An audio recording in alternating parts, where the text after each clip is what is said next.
And hello everybody, welcome back to the channel. Before we do get into today's video, as always, make sure you do drop a like on this video and subscribe to the channel for more Celtic content. So apologies for the lack of videos in recent days. As you can imagine, it being the international break, there's not a lot of news from around the club. Therefore, there's nothing to really make videos on. But today we have got some big news with regards to one of our defenders that could set to be handed a new contract. Which is quite exciting news because his contract is coming towards the end in the next year or so. So definitely a bit of business that needs to be done for the club. But before I do get into that main story today, I do want to discuss the Green Brigade because they have issued a statement regarding the Celtic board's refusal to accommodate the Celtic end for the women's team matches against Hibs and Hearts. So this initiative last season was very, very successful in the women's game at Parkhead, which saw record attendances for the Scottish Women's Premier League.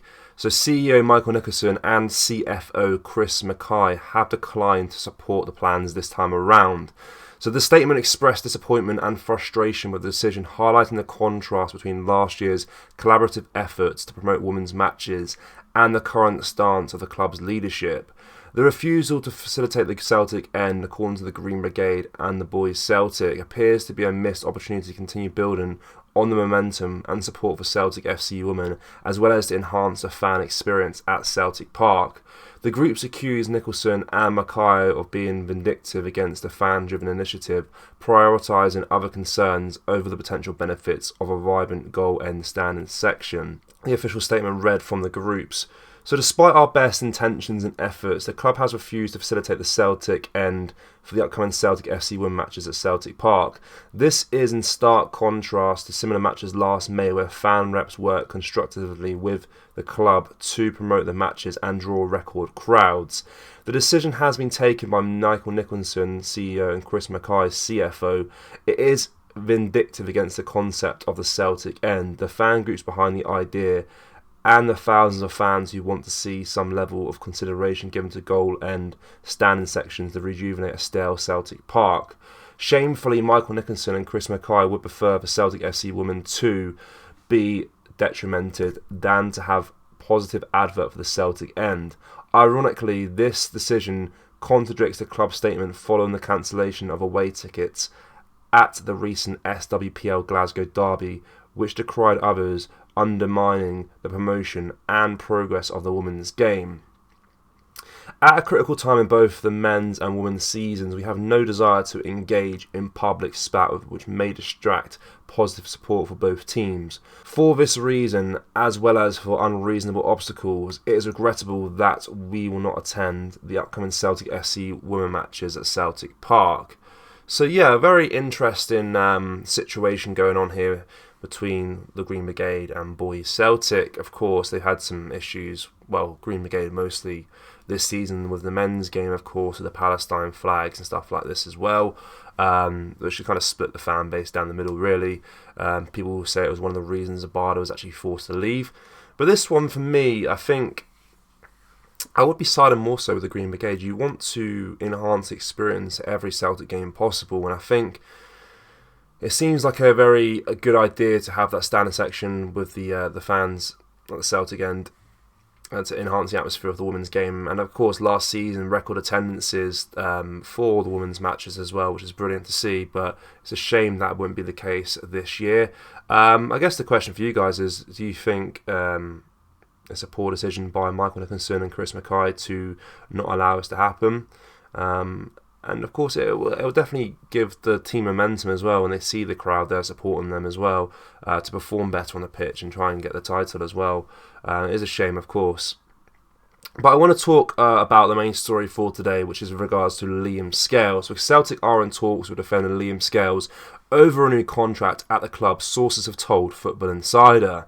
The 25-year-old's current deal is set to expire in June 2025, after he joined from Shamrock Rovers in 2021. Negotiations are well underway, but it is believed a full agreement is not close at this stage. Scales has been a key component of Brendan Rodgers' side in the 2023-24 campaign, despite the summer arrival of Mark Nowocki.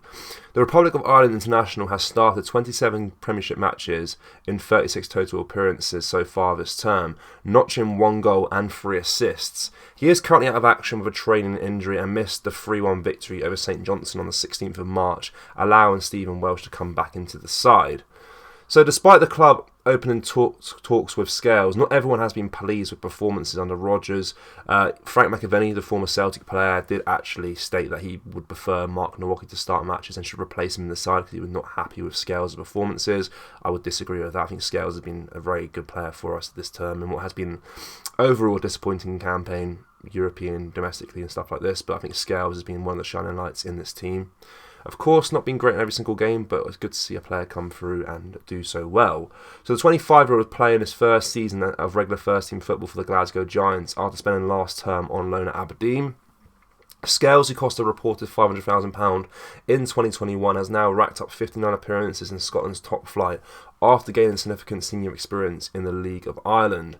Celtic, of course, are next in action against Livingston on the 31st of March, so just under a week away. The Hoops sit 1 point, of course, ahead of the Rangers in the title race after playing one more game over their rivals. So hopefully, this does come to fruition. I think Scales has warranted a new deal. I'm sure he'll get a pay rise with that as well, being more of a regular starting player now for us.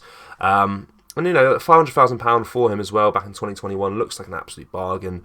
His transfer market value has definitely gone up for sure after this season. Had a good campaign with Aberdeen last year.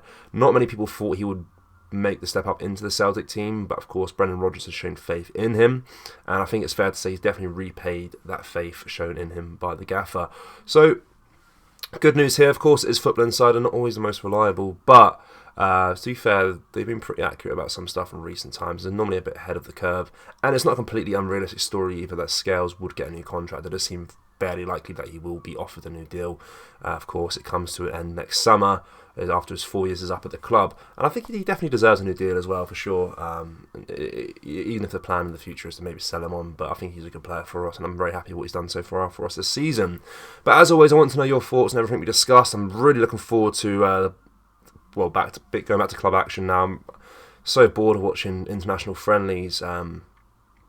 Don't enjoy it whatsoever. So looking forward to the 31st of March, I suppose, to see the boys back in action. And there'll of course be more news around the club by then as well. So it won't be so videos won't be so far and few between. Of course, be more of a regular upload schedule for us. But yeah, as always, make sure you do drop a like on this video and let us know your thoughts on everything we discussed in today's video, and subscribe to the channel for more Celtic content. Thank you. Take care. Bye bye.